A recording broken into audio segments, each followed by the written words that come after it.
Yo, Joburg, everyone. This is episode 241 of GI Joburg. No, it isn't. This is a surprise bonus. I'll tell you why. Unfortunately, there is zero electricity running through the computers of Rob or Paul. So you got me, but you don't got me alone.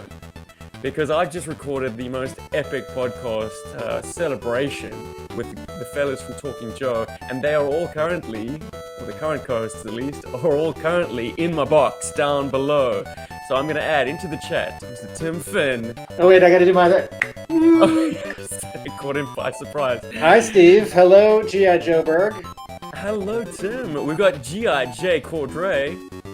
Hi everybody. Joe. And marking Talking Joe Seddon. Hello, the Seddinator. Hey, there you are.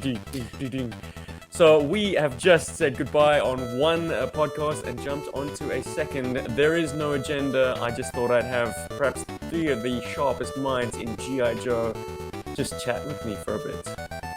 You've got another three guys. No, you two can be self-effacing. I will take that. Yeah. Very good. Do it, Tim.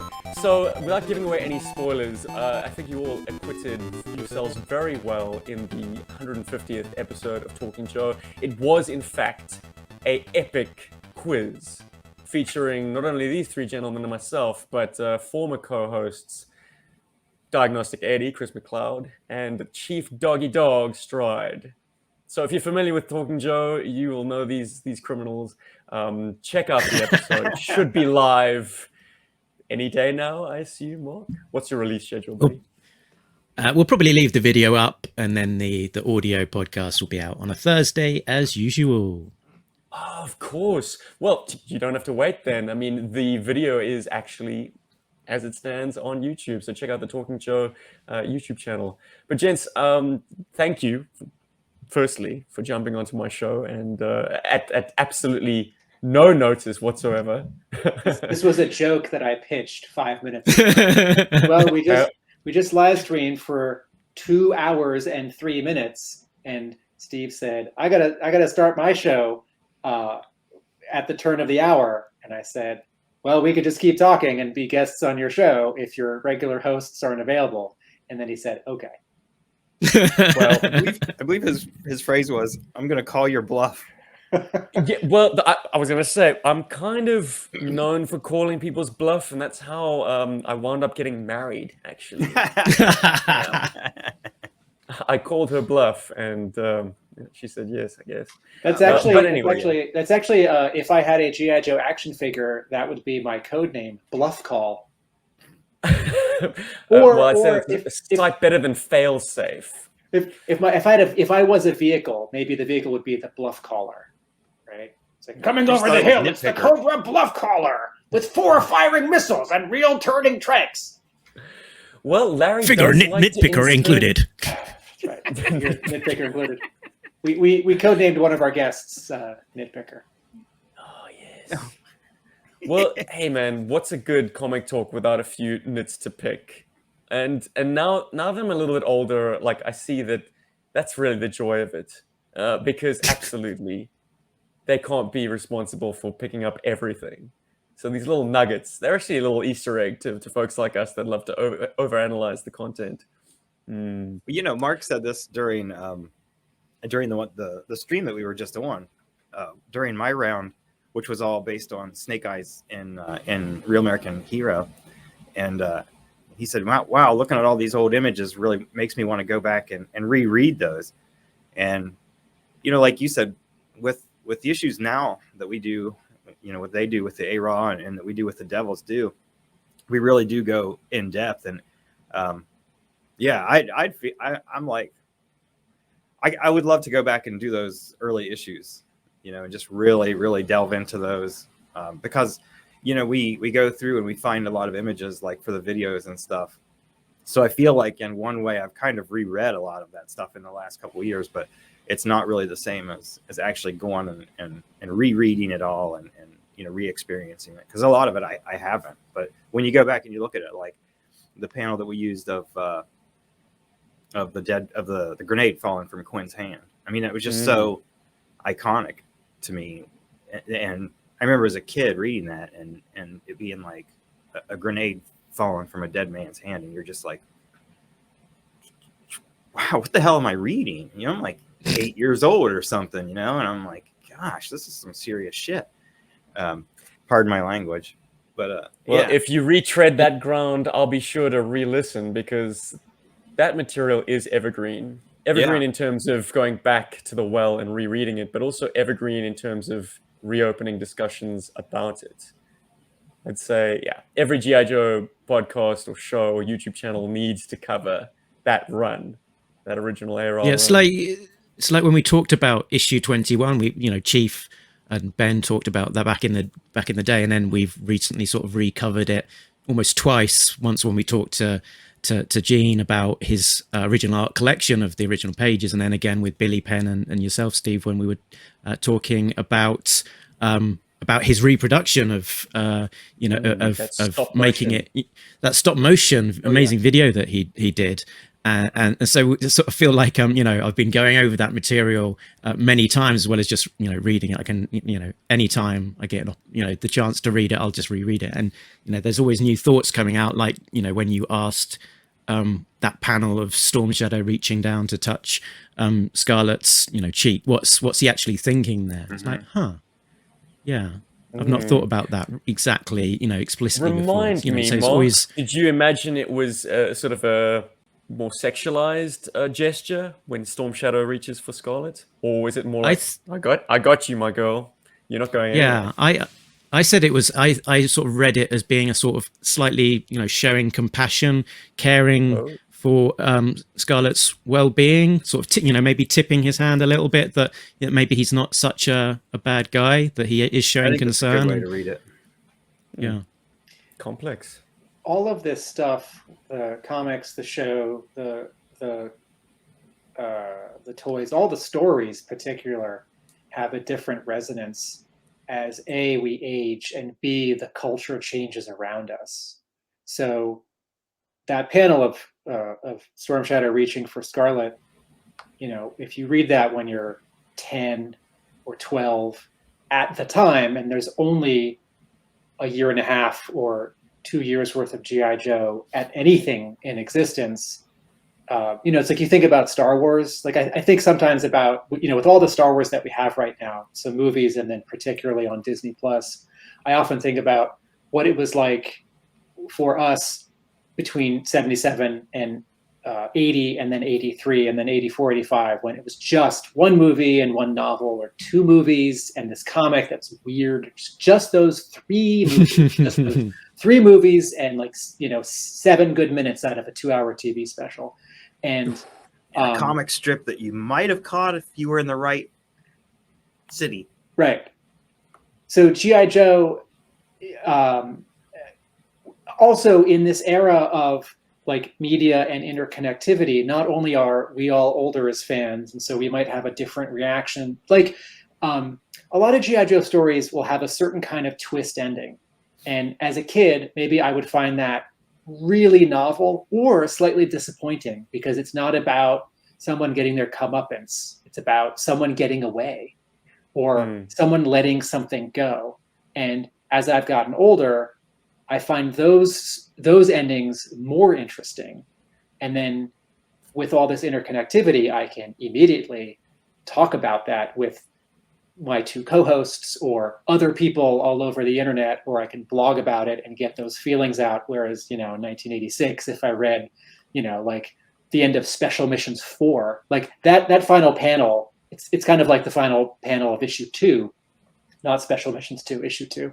Like, wow. Right, like there's pathos. Remind me, is 4 Showdown, or was that with Sarawak Sally and the black boxes? Sarawak Sally and the black boxes. Right, so the Joes do not get their objective, but at the same token, the October Guard is denied their objective. Does. Yeah, and like what even-handed justice of pirate leader Sarawak Sally. Yeah, what was the last panel of that? Was that them dropping the black boxes in the river or something like that? Yeah, so no one gets them. Yeah. And Leatherneck is pissed off, and Lifeline is like, no, it's okay. It's okay. So, like, I think that's the kind of ending which sort of only gets better as you get older because life isn't fair, or also as fans, sort of all of these stories that change in resonance over time. Not only do we talk to each other, we're older, and the culture around us has changed. You know, like how I feel about violence in media has changed. In the 80s, I kept wanting more guns and more fisticuffs in my TV cartoons. And nowadays, I think I still want that, but I want there to be a discussion around it. But also, we as fans, look, we now have a lot of access to the people who made and make those stories, the talent, the production people, and editorial. And so we can get instant feedback, which changes our expectations and our reactions. So, you know, like when I see a mistake now in the comic, my first thought, it's like, this comic has only been out for 2 days, and I'm already reading it because I'm going to talk about it with my co-host in this grid of 4 squares in 3 days. And I immediately think I should send an email to letters@idwpublishing.com, point out this coloring error, and ask them to fix it for the digital versions and the collection. Whereas if it was like 1993 and I'm reading an issue of Marvel GI Joe and like some vehicle is colored the wrong color, it's like, well, that's just a mistake. I can write that letter to post that box the pit, but it's like, well, that's how comics are printed. They're colored and printed with mistakes in the 80s and 90s. Like all these people in the background, they're just red. All those vehicles in the background, they're just green, whether they're Joe or Cobra. It is constant. Our feelings about this are constantly evolving. So yes, I think it would be great to reread the old comics and also talk about them for 2 hours at a time. We talked a little bit about sort of nitpicking and stuff like that, and it's very rare, you know, and that being a kind of an additional layer of kind of the lens that, particularly as an adult, you know, we're reading these things, and it's incredibly rare that we go an episode without finding something that we can say error detected. You know, I think we've maybe had like. We've been doing this since, I think, me and Tim together with the monthly releases since about I think issue 276. It was just after Snake Hunt had finished, and I think there's maybe been one issue where we've not had an error detected, possibly 2. So it's you know very rare. I believe your last one with Dawn and Helix. Yeah, exactly. Yeah. Wow, clean sheet. But I have an axe to grind with perhaps a reference material that has found its way into the pack that gets, you know, given to whoever the current GI Joe artist is.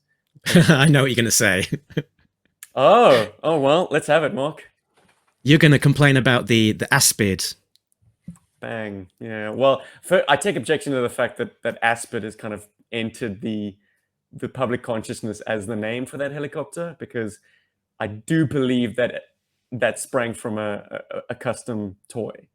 You know, it's a fan created, and that's not to say that like there can't be this gesture from, you know, the actual official publisher that a fan creation can be elevated into being canonical, or the canonical name for that thing. But the fact that the custom helicopter makes use of a Chap May base, which is a horribly like stunted, shortened, squat, like badly designed, generic sort of budget toy. That's what the customizer worked with, and now that is what is used instead of that gorgeous. I'm going to say it's either Michael Golden or Rod Wigham's design initially, but whatever was a Golden. Yeah, man, that original design is so much better than the crap that finds its way into the pages now. And I think it's a simple mistake, because the customizer actually did such a good job. He didn't just produce a toy, but he produced box art as well. So it was a very totally professional, a very professional presentation that has now kind of become canonical. Do not like that. There was part of as a gesture, I think, yes, as a sort of rule, you know, like the company that owns all this intellectual property should lead and not follow. Should lead and should have like a very comprehensive sort of perfect like PDF or like hidden website of reference.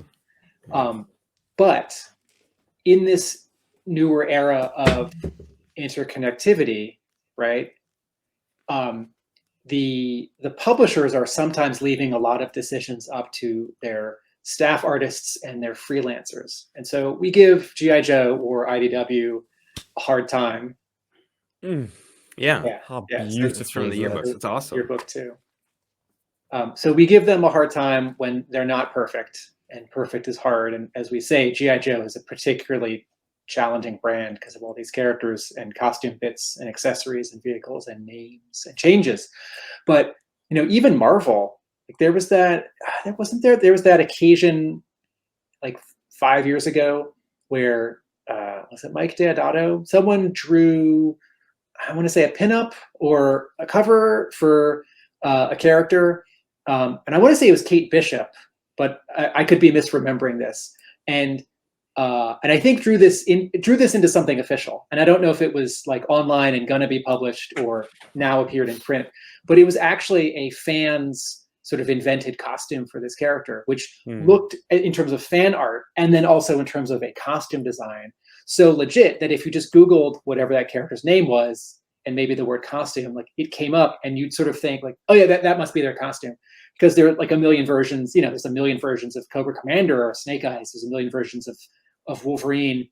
And so Marvel, I think, like cut a small check to the artist, to the fan artist. It's like, well, you did it, you inadvertently, sort of after the fact, you did a new design for us. And rather From a than publisher having, that is infamous for not giving creators really much, they're going to give a fan who used their IP. Well, that's very gracious. I Well, hope it wasn't I mean, too small a check. But also technically, like I think that fan artist who drew that character design, I think technically that's a derivative work, right? Like we sort of feel like we've all forgotten this. Like if you make a Star Wars fan film, or if you like do some GI Joe pinup art and you put it on DeviantArt or your blog, like we've all kind of forgotten this. And I feel like companies have not been chasing us and lawyers and judges have not been ruling against us for 10 years. But technically, if I make some GI Joe art and I put it online, Hasbro owns that. Because I don't own those characters. Famously, George Lucas didn't mind the fan created content. He kind of, under him, he let it thrive. And now that Disney is calling the shots, I imagine that's somewhat more constrained. I don't know. Yeah, and there was Disney lawyers hounding fan creators. Disney's in the cornered the days market on fan fiction, so they want to. There was that. Yeah, it's in the days where Bad we're now fanfic. getting That's what the Disney. weekly dose of Star Wars almost on the small screen.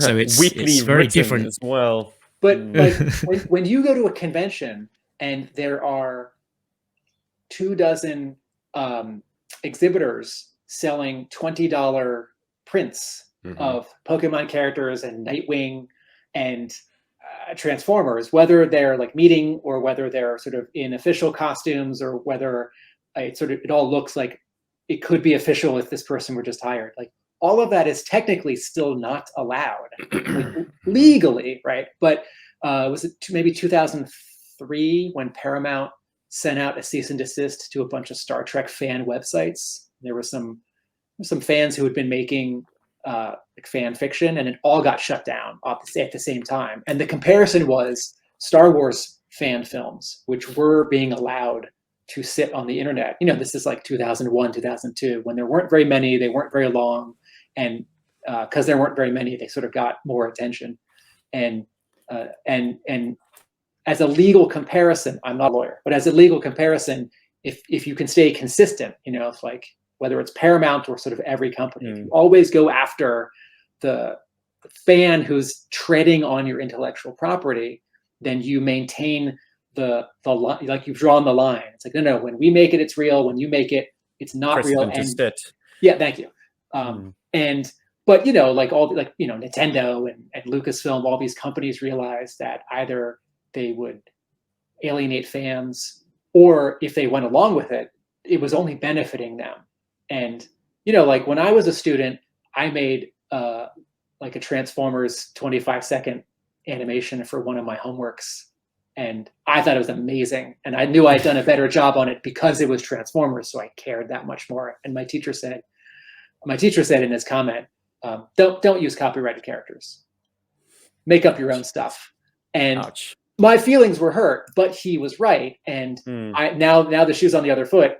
When I'm teaching and one of my students turns in, like, I don't know, some Nightwing fan art, and I want to say, don't do that. Yet at the same time, like, if you do some Nightwing fan art and you post it online, you might get hired by DC Comics. Jeez, yeah. What an age to live in. But to derail us ever so slightly, but on the topic of fans, it seems you guys have got a new one. One of our Berg Force members would like to listen to your stuff, so he's already subbed you.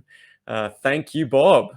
And a big shout out to all the Berg Force listening to us live and everyone listening to this on the replay. Yo, Joburg, everybody.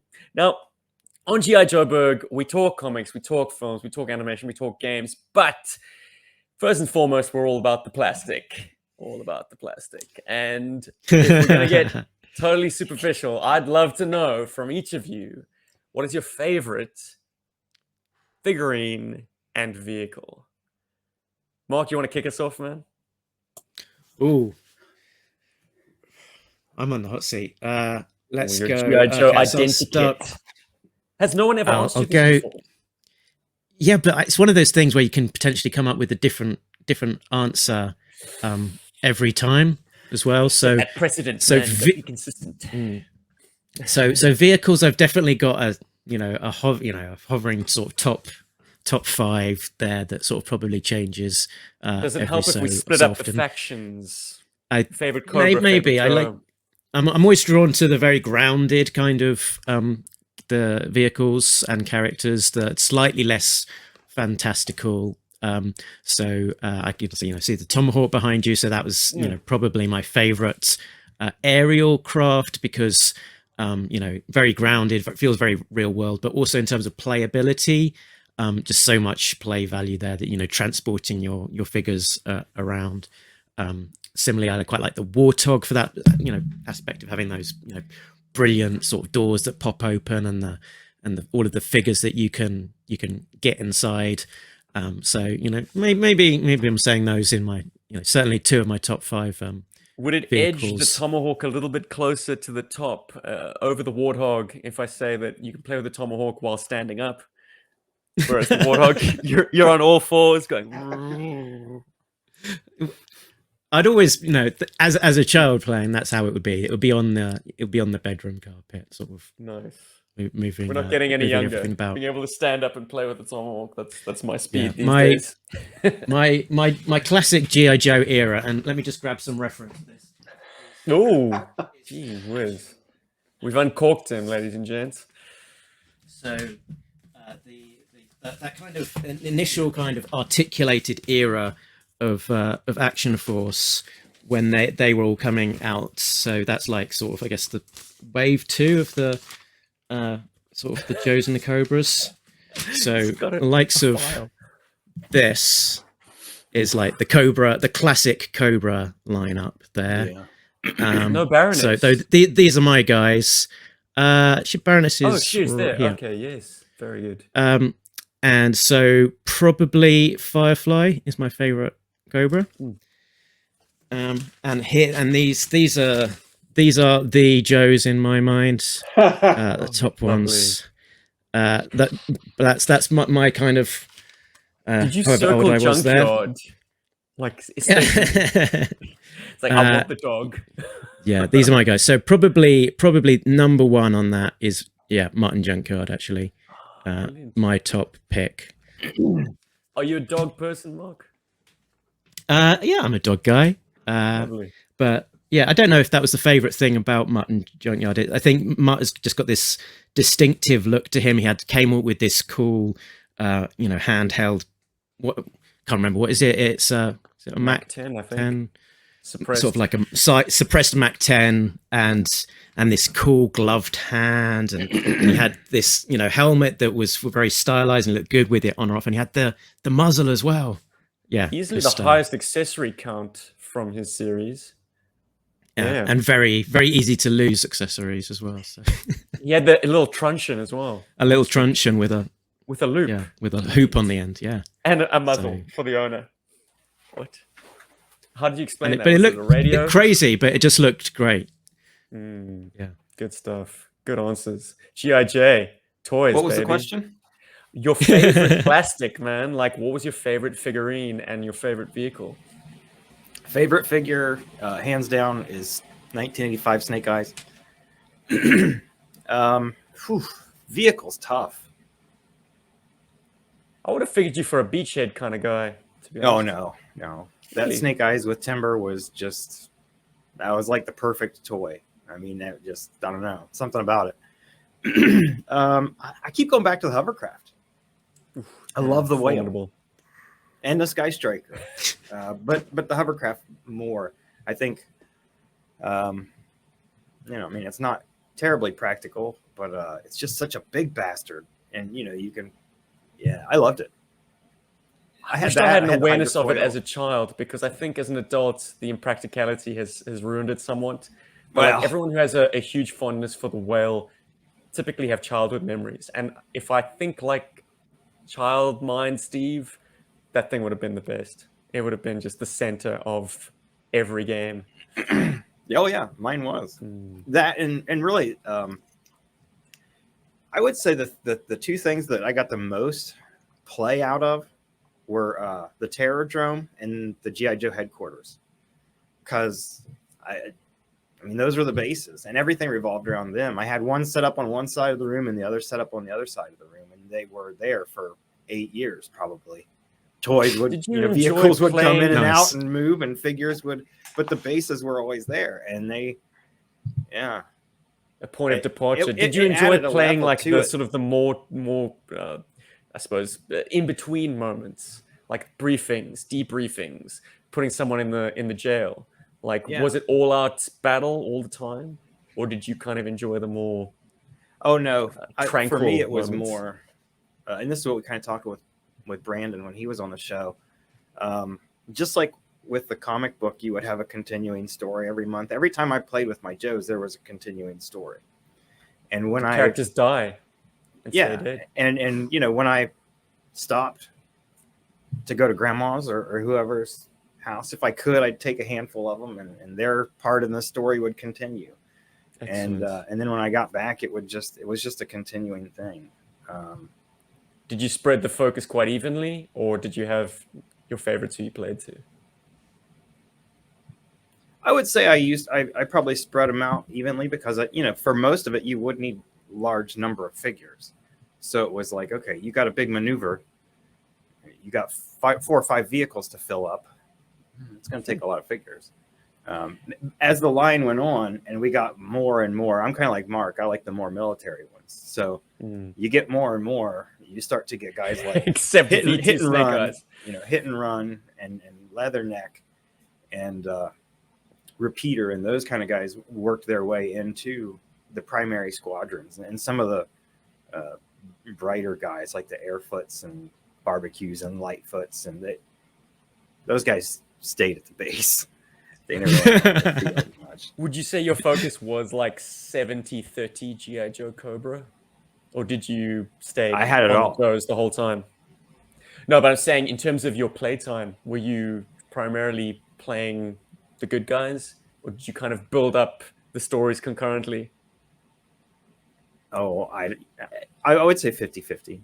Brilliant. Ah, Jay. Because I mean, it was just, Wow. they interacted with each other. You never Yeah. had Joes doing anything without Cobras. So never did. every odd outing, you'd take a team of Cobras with you in your pocket.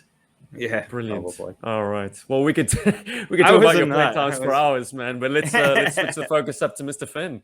Your favorite figures and your favorite vehicles, man. Favorite vehicle, the Snowcat. Snowcat was a great vehicle. It's It, one of it my can favorites. do Yeah. it can do so many things. It can drive not fast like a race car, but you can tell it's faster than a lot of vehicles. It's a it can- nice, sturdy toy. That's a good point. It's sturdy. It doesn't wobble. The details, my goodness, man. Yeah, the Knocking Can I- it out of the park. Yeah. Can I ask a random question? Sure. Who out of us here with the snowcat would take off that back panel and have a Joe hiding in there?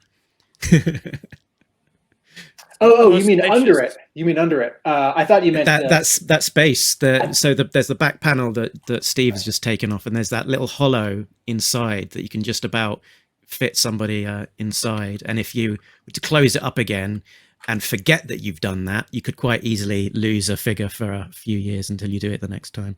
I thought you meant this, like, We're just trying to save money at the drive-in. I thought you meant It's some the cruel and unusual punishment, Mark, because like to get a figure in there, he's not Squeeze that riding in bugger there. comfort. No, it's definitely not It's riding in Chief. comfort. Wow. So did you forget Sorry, a figure in Tim. your snowcat? I think I must have done. I've forgotten figures in random places for years and be like, oh, there's that guy. He was in that. Those make the best Yeah. stories. I left, like just leaving them in the cargo bay of the Whale from the last game, and then not using the Whale for a few months or whatever. And you're like, where did that guy go? Well, Tim, you can't go wrong with the snowcat, man. It is definitely a 5-star vehicle for me all day. yeah. Let me go back to the whale for just a second. Sorry, Tim. Sure. It's so great. But then you have like, it's one of those toys where it's like 98% great. And the 2% that's not great are the loose fans in the back and that little moped type bike that comes with it that nobody really fits Monkey on or bike, anything. yeah. It's like, this is for, freedom or whatever. Nobody's going to ride this thing. Now, go ahead, Tim. I'm sorry. The snowcat. So it's an Arctic vehicle, and it looks a little out of place if it's not in the Arctic. But it's just so useful that it's like it was undeniable. All of my games were with my brother. I infrequently played by myself, and so sort of all my games, it's like half of the game was what my brother was bringing to it, and so the collaborative narrative. I never had to do that. And so the snowcat, like the snowpedos, they're so funny and cool, and even though the treads don't move, it's sort of half tank and half, like all striker. It's a half dune buggy, and the jingle for the ad is great, and it's got four missiles on. It's got 4 missiles on the back, which sort of recalls the Vamp, and its driver comes with a weapon, which was unheard of. Badass weapon. A badass weapon. My brother read a lot of military books and magazines, and like when I got the snowcat, my brother said, "Oh, that's a really cool sniper rifle," which sort of meant he was elevating Frostbite, even though Frostbite's a little undersculpted, sort of in his legs, although he's got those very pretty teeth. And then that thing, Steve, that you did when you held up the vehicle, the windshield wiper, the thinking to put that kind of detail, that you'd have this frosted glass and then this part that's not frosted, that so perfectly lines up. Now, I took the actual windshield wiper off because it's in the way, it's too big. But I so appreciated that function, and it is, and then it can fit so many guys. The attention to detail when they designed the toys was just phenomenal. Yeah. Also, I think that the front half of it is so sleek. It to me says like Ferrari or Lamborghini in a very 1980s way. Like, the Vamp isn't sleek and the All-Striker isn't sleek, but that thing, like, that's a cockpit in the front. That's great. It's a great vehicle. Yeah. It's amazing. My favorite figure, it's always hard to do because for me, like, character is welled up in sort of design. It's like who they were in the show, who they were in the comic. But if I have to just pick plastic, it's probably Repeater, because his gun is so badass. Wow. He's got fingerless gloves, and my brother always had the big guys. He had Roadblock, he had Gung Ho, he had Salvo, and suddenly I got Repeater. So generally, if one of us had a figure, the other couldn't get it. It's like we got dibs. So when we got the first figure of a wave, we'd look on this was an exciting moment at the toy store. And it's like, I call so-and-so, I call so-and-so. well, I'm going to get him. Okay. And if it's a Cobra, you know, it's like we can both have bats. We can both have night vipers. I got Repeater. And so you can tell from his very wide jaw and thick neck, both in the painting and in the figure, that he's a big guy, even though we don't really ever see him in animation. And I hadn't seen Aliens. So his gun as a reference to a thing didn't speak to me. It was just this like novel G.I. Joe thing. And then as a third category, I think sort of pound for pound, my favorite like color scheme in all of G.I. Joe is Alley Viper. Kidding. No, I love the Alley Viper, and I actually liked G.I. Joe a little bit more from 86 to 87 and 8 and 9 when there was more color and more accessories and more sort of sci-fi because I wasn't the purist that my brother was.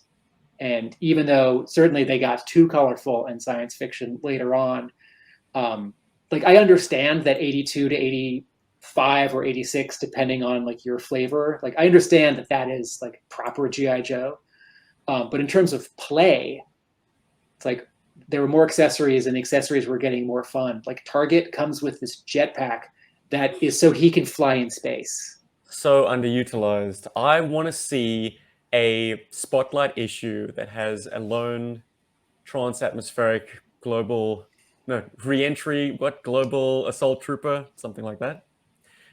Correct me in the comments below. Making his first like jump from the edge of low orbit, like the edge of space. Like what these crazy thrill-seeking Iron Grenadiers, like what are they smoking to be doing that? To jump from low orbit and then get onto the ground and be an infantryman. What crazy mission is this? Yeah, no one's attempted it. One of the things that we don't see a lot in G.I. Joe stories, and I'd like to, and we, like my brother and I certainly weren't playing it this way, is that a lot of characters are actually 2 or 3 specialties in one. You know, like if you're a pilot, if you're an astronaut, you're also a pilot. If you're an ice viper, you're also a cobra eel. Yes. So some of this is spelled out in the file cards, but also just sort of logically, right? Like if you're a Cobra officer, you are at least a Cobra soldier, and if you are any kind of hyphen viper, aren't you also a viper? So the specialization tree of Cobra is a and so thing. It's like if you send a bunch of like rock vipers up a mountain or ice vipers into the Arctic, they can do things there, but also if they then if they head south where it's warmer, they can still take that town. Because it's not just like, well, I'm wearing white and my gun's wrapped in white and I know how to ski. It's like, no, I'm also a viper.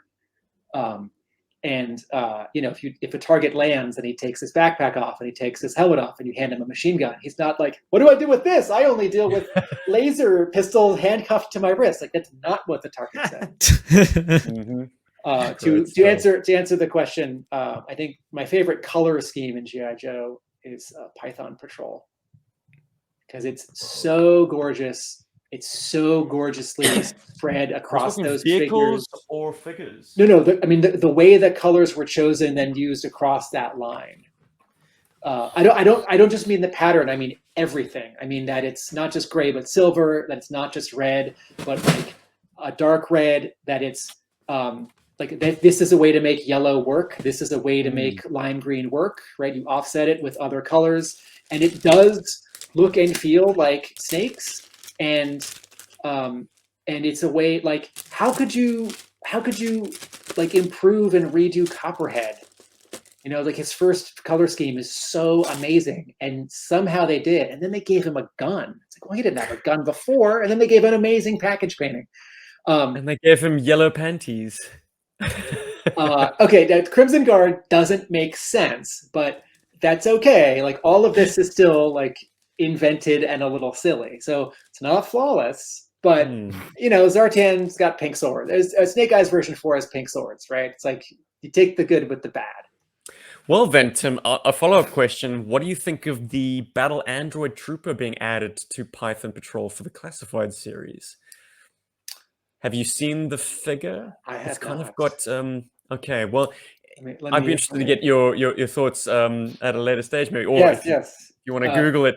But yeah, they are currently doing Python Patrol versus Tiger Force as an exclusive. I think it's Target that have them for the Classified series. I'm So, looking at it. I'm looking at it right now. Okay. That looks great. That He looks has a great. removable chest panel now Uh, that the Bat canonically didn't have, but right. Classified series have kind of given him a bit of an armored carapace. I see a bat sitting on somebody's shelf back there. Very good. That's a good looking figure. Uh-huh. I like Classified. I think the shift in Classified to more the original designs and less like added details and bits, I think that's great. My focus is so much on, animation and comics and like behind the scenes that I'm happy to let others who are passionately going after toys, old and new, to have Mhm. stronger feelings about decisions regarding the Classified line. But in general, like that looks like a good toy. I think doing a new version of an older figure, it's like you could take an Alley Viper and put him in Night Force. Like that's great. I'm fine with that. I'm for all of this. I'm pretty Like, sure everyone would be fine with that too. I mean, you could take Less blinding. you could take Deep Six version 2 and put him in Slaughter's Marauders. I'm fine with all of it.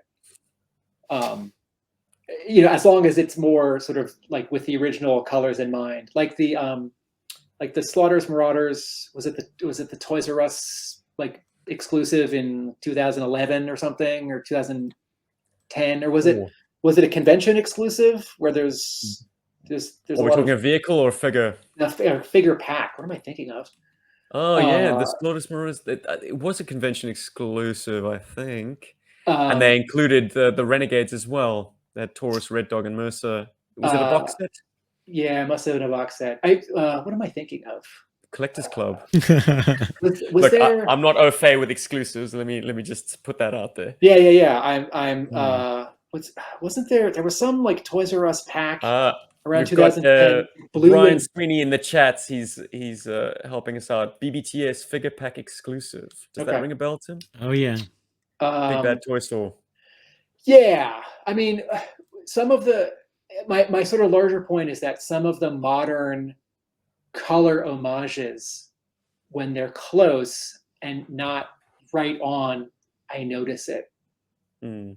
But again, like all the toys like 2007 and after, I'm happy to let other people. It's like I'll get upset about like some weird color in an issue of the comic, and I'm going to let everyone else get upset, or like really, really, really happy about like, oh, the Classified Joe's new weapon is dark gray and the original one was light gray in the 1980s. And I've always wanted dark gray. It's like, good. Well, fortunately, we have the Justin Bells and the James Kavanaghs of the world to keep that stuff straight in our heads. But excellent answers all round, gentlemen. And I do not want to keep you too long. I know I said 30 minutes. It's stretching into 45 now. But as a lightning round, what is your favorite thing in G.I. Joe today? Let's hype something. What is really giving you the feels, the joy? What's making you party like it's 1985? Shall I go, Tim? Yeah, go ahead. Tim? I think that the comics. I think typically a comic guy, or since reading my first issue of Battle Action Force back when I was, I don't know, 5. Who knows? Little anyway. And that was the thing that really got me excited. And the toys, I loved them, but I think it was the seeing them in the comics that sort of just enhanced that excitement, the world building, the storytelling, getting invested into the characters that sort of just made those really cool toys even more exciting. And the comics, they're still ongoing, and some of them I like more than others. But I'm just always excited to see where it will go, because you can't predict it, and sometimes there's going to be an issue that really connects. Sometimes there's going to be an issue that doesn't connect as much. But sometimes within we're in that, Vietnam, there's sometimes we're dealing with blue ninjas. exactly Roll of the it's dice at this point. until you roll the dice and you pick up the issue and you open it, you don't know, and that's still quite exciting for me. I also am enjoying the classified figures. Here we go. I've got Bat and Ali Viper in the post this week. Winners. Not yet. Jealous. So our Not yet infamous opened, new but- shit section is sneaking in. But Excellent. that's my new shit this week. And the exciting thing about that aspect is just how my son, who's 11, is sort of getting into that and getting excited about GI Joe, reading, looking at the comics together, but also sort of getting really excited by the classified figures, particularly as they're coming out. And it's just sort of lovely to see, and a lovely way of connecting and seeing him connect with those same things, and he will be Mark, playing. I should only with be so lucky. My boy's probably going to be into sports or video games. Yeah, I've drummed that out He of him. turns 1 in 3 days' time, so I'm hoping to plant the GI Joe seeds. So But he will got be an answer from the Berg Force, actually, another Mark, this one from the Netherlands, who found a Minton box vehicle and opened it, applied the stickers. I know what vehicle he's talking about. It was the Slugger from the 1997 right. 15th anniversary series. Oh yeah. But So, nice one. seeing Thomas particularly sort of just in constantly going off into his room, playing with all of the Joes on the floor, coming up all of these scenes, getting so engrossed in it, and sort of made me chuckle when Jay was saying sort of going to grandma's, because Thomas is exactly the same. If he's going somewhere, he'll grab a couple of figures, what's closest, and stick him in the pocket, and sort of be just any space that he can find to sort of play. It's just a lovely thing to see. It's awesome. Those were the days, my friends. Jay, what's rocking your world, brother? Talking Joe. It really is. Good. He's on brand, ladies and gentlemen. Yeah, well, and it's true, because it's like, we get so much stuff in fandom. It's a great time to be a GI Joe fan, because we're just getting inundated with all this stuff. And you might like all of it, you might not. But like, even say when Snake Eyes came out. Okay, Snake Eyes comes out. You go to the movie, hate it. Okay, well, no big deal, because I'm going back home and I'm working on a video for Talking Joe that's going to take who knows how many hours I'll put into that, because I need a picture of this figure. So then I'll have to Google, barrel roll and try to find a nice picture of a figure. I saw it, by the way. And that's not punishment. That's fun for me to just delve back into years of an IP that I wasn't a part of, and to rediscover all of it. And we got the Brandon Jerwa issues with barrel roll, and then when I was in the toy store the other day, I saw the barrel roll and I was like, damn, I think I'm gonna get this. I didn't, but next time I'm there, I'm going to. And it's cool, because of this show, our show, Talking Joe. Big shoulders, new sculpt era, but yeah, you got a soft spot well, for it. and Awesome, I do. And I look at those, and that's the thing, is like, when I first started looking at those figures, I was like, oh, these are so ugly. But then, like, there's a Jinx one that's like convention exclusive or a subscription or something, and I'm looking at it and I'm just looking at the design. I'm not looking at the figure, because I'm trying to draw it. And when I can take that design and make it look cool, then I know it's a good design. It's just the figure itself is not great. So yeah, I can appreciate those, and I have a better appreciation for those, everything in that era now that I didn't have before. And I'm really. There were 3 bright spots for me, and I think they all start with B: Blackout, Barrel Roll, and Bomb Strike. Well, interesting. Timmy, let's have it, brother. issue 300, Oh, and okay. that IDW and Larry Hama get to Bring it hopefully home. tell a big story and have some kind of ending. And As of recording, it does not exist. So this is a forthcoming attraction. yeah, we're still waiting for issue 290. Mm. So we're 11 issues away. And I was thinking 2 months ago that like Hasbro and IDW weren't doing enough for the anniversary, because I had this picture in my mind that there was going to be an anniversary for the March 2022 issue, as well as an anniversary for 300. Because if you're DC Comics, it's like any issue of Detective Comics anywhere near a 27, like issue 1000 triple sized, issue 1027 or quadruple sized. Actually, I think these were $10 each, right? It's like any reason to celebrate like 1125. It's like, well, that's its own kind of anniversary. Like, don't wait, 1150 is coming, or 1050 is coming, right? Like, no one has ever talked about 1050 as a number that's an anniversary, but so it's like some of those publishers, like any excuse, it's like we wouldn't lower ourselves to celebrating some arbitrary anniversary. So I was hoping 150 episodes. My hope for this year was like several double-sized issues, and not reprint specials, but like new specials and like a side mini-series. But I also understand that like putting together a licensed book requires an added layer of approvals, and bringing back people who have drawn this book in the past may be difficult or impossible. Like, not everyone's available, not everyone's interested, and I remember 2 months ago, it's like as a monthly process for my comic book store, I will open up Diamond Previews, which is this printed paper catalog, and I'll skim the whole thing, and I'll mark up things here or there that we're gonna carry, and I hand that to my manager. He actually inputs the order on the Diamond website for my store.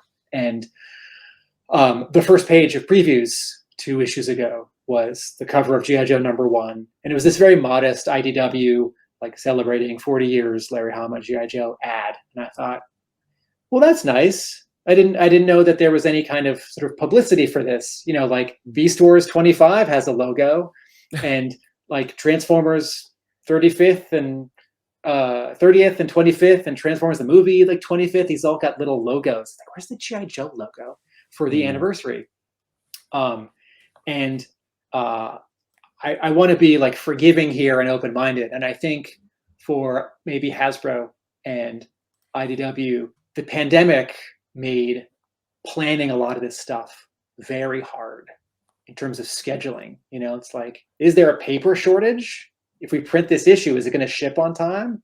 And so when I sort of recalibrated my expectations for the year, it's like, no, I'm not getting a double-sized issue every month for the whole year, like leading up to 300.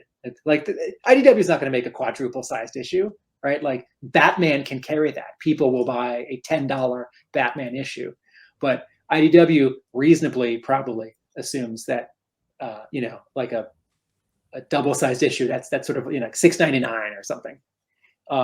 So once I got my expectations a little down to earth, then I realized how excited I was about this year in storytelling. And then on the toy front, I'm really happy for the classified fans that the classified figures are now more directly referencing the original figures, and not like extra knee pads and like Brian Hitch ribbing on like the undersides of legs and arms, and like extra ammo belts and stuff. Like, that's cool. But weird blue glow kind of permeates. Yeah, I just thinking about that. The little communicators they haven't put on the last several. It's a tribute the to little Tron. circle. Yeah. The original design, metrics of leadership is what it is. the original toy designs are elegant in their simplicity and charming. and a modern audience might want more. It's like coloring and art detail in comics. Like people nowadays don't want like flat 60s color or flat 80s color or like thick inking lines. They want like very detailed, exciting comic art. What are you about to hold up? The man, the There icon. you go. Yeah. Yeah. A lesson, a masterclass in simplicity. That's what I love about the version 3. It's like, you know, he's got a gray band and his belt's gray, a couple other little gray spots. And that's it. Ooh. And just a little bit of I'm texture. going to show us something. Yeah. Ah, Mark has got us a little sneak peek at the 40th anniversary special, issue 21. The reprint or the So reimagining. it was Tim talking about wanting to see a 40th logo. So we're going to see it on the on that Oh, I see it. one-shot special, the Cool. 40th anniversary special. So yeah, very excited about seeing this. So we're going to have 22 pages, was it, Tim? Yeah. Plus a cover. So I guess that's 23 different artists taking a page each from the iconic 21 and sort of putting their own spin on it. So it's a lot of the sort of GI, the IDW recent GI Joe artists, particularly sort of been doing a page as well as some other artists across the sort of the world of GI Joe comics art. And There's I'm supposed very to be- excited to see this and see what else is in there as well. Yeah, the catalog solicit said there was going to be a self-referential story by Larry Hama about his time on GI Joe, and I don't know if that's a one-page text piece, a four-page comic that he's only like penciling, and it's just like gray lines on white paper. I don't know if he's writing something and someone else is drawing it and coloring it, but I want to read that. There's a lot of GI Joe on offer, Yeah. primarily plastic, but I do get excited at the prospect of new paper as well. So I said it's a great time to be a Joe fan. I tentatively say the same thing, Jay, though you're always going to get detractors who say, oh, to hell with that, nah. But I think the amount of energy behind the brand, as a brand that stands on its own, like the film was a flop. It did not jumpstart G.I. Joe the way a film franchise is expected to. G.I. Joe has managed to survive on the merits of its own kind of nostalgia, but also the quality of its output. So I'm excited for G.I. Joe in all its forms. Be it official Hasbro product, be it IDW comic books, or even third-party merchandise. Yeah, Like, the the deck seems- building, want to hire toys to the deck Super building, 7, deck building game. Renegade Game Studios. There is G.I. Joe at every single level and level of interest. If you're a Yeah. board gamer, you've got something in the pipeline. If you just like to sit and play with action figures at your desk. For anyone listening to this podcast, the figure that I held up as an example of just simplicity and beautiful design was none other than version 1 Snake Eyes. Good old 1982, man. Who knew? Who knew he'd be the icon that he is today? I actually think 1982 Snake Eyes is underpainted, but I Oh. understand what it represents. Yeah. And the thing with version 3 where he's got some dark gray, like mwah. So they've done the original Snake Eyes with added paint accents. They've colored in the grenade in places. They've colored it in the knife, given him a bit of brown, a little bit of strap detail. Yeah. And I think that detracts, to be honest. Oh. I think it's retroactively smart and intended that everything is black because he is doing his work after dark. And why would you pick out gray straps or brown straps to go with your black suit? Yeah, when It's they like, no, make black ones. he's gonna be dressing all in black. He's gonna paint. He's gonna spray his grenade black. That's why the new Commando one is so nice. I mean, it's just, except for that stupid white star on the grenade. Boo. Boo I to don't that, know I why say. they put that on. Also, I think maybe he's a little bit too buff. He's got that beachhead Well, butt. yeah, it's the that he's beachhead body. Is that the new one, Mark? That's Stalker. This is Stalker, the UK released for version. Stalker. of Stalker. SAS. So he has got like grey accents to Okay, his wow. mask. So it sort of makes the face pop a little bit. Hmm. More. it's a nice oddity, but once again, man, like I just think that this is so beautiful, and the fact that it's all black really brings out those little mouth, what would you call them? Breathing holes. Slits. Yeah, because he's only the molded plastic. The He sculpt takes on light. The shine on the plastic gives him those accents. Yes. Sorry, did I anticipate you there, Tim? Well, so all these figures, whatever the base plastic is, once any paint is applied to it, a tiny bit of the detail of the tooling disappears under that very thin layer of paint. And so any part of a Joe that is just the base plastic, I'm not talking about skin, I mean like the shirt or the leg or whatever, shows a little bit more detail than any part of a Joe that's painted. And so there's this one figure that it has no paint. It's only just the base plastic. And so, yes, his sculpt does show through a little bit more as compared to, I mean, for 82, there's not a lot of paint anyway, but, you know, compared to any later figure who has a lot of paint applications. And look at that ABS plastic gleam. A painted surface wouldn't have the glint that I speak of. But anyways, guys, I think it's time I let you all go, and I'm going to play with my action figures. Sounds like a plan. Thanks, No, Jobs. that is a blatant lie. I'm now going to do some daddy daycare. There you go. That's my Sunday. Thank you, care of that gentlemen, for little joining one. me for what was a marathon for us all.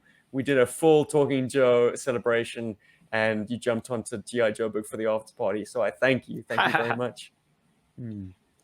Our pleasure. Do you want to plug Talking Joe? I'm sure you might just pick up a few subs. Excellent. Yeah, so talkingjoe.co.uk is the website that has links to the YouTube channel where we post most of our episodes with added visual content, plus all of the audio episodes that stretch back 150 episodes plus. So we're covering, at the moment, we cover the ARAH issues from IDW as they come out. So Chief started the journey back 3 years ago with issue 1, and we've read all the way up to issue 289. Last episode, we talked to most of the last few episodes, we've talked to the artist of the book, sort of finding out all of the behind the scenes story of the comic and how it all came together. And then alongside that, you were talking earlier about how cool it was, you know, when we were kids, and what it's like to be able to, you know, to now learn all this stuff behind the scenes. Just imagine when we were kids, if you could get online after you read the issue of GI Joe and hear 2 or 3 people talking about it and talking to the guy that drew it. That's what you get with Talking Joe. Almost every episode, these guys talk to all the artists, and it's amazing. You're not likely to find a more comprehensive coverage of GI Joe in print. And we've been starting on our Devil's Due read through from the Devil's Due era that started in 2001, and we're into almost issue 30 of that. And again, we've been joined by some of the creators from that era. We've had Josh Blaylock and Dan Jolly and Brandon Joe. So that's been really sort of great to kind of get their recollections of that whole era. So yeah, that's where you can find us, talkingjoe.co.uk. Alrighty. As always. I don't have a smart sign-off, so I guess I'll just say, Yo Joburg. Yo Joburg. Joburg. Thanks. Yo, Joburg. Thanks, gentlemen. And thank you to the Berg Force joining us live in the chats. Always a pleasure to see you guys. If you'd like to join GI Joburg's Patreon for as little as $3 dues a month, you can get all the exclusive content and also be able to watch these podcasts as they happen live, warts and all, or catch them on the replay if it's not an hour suitable for you. Or just catch us as the episode comes out 24 hours after that. But yeah, this has been Steve and Talking Joe, and we are out. Later. Laters. Boom.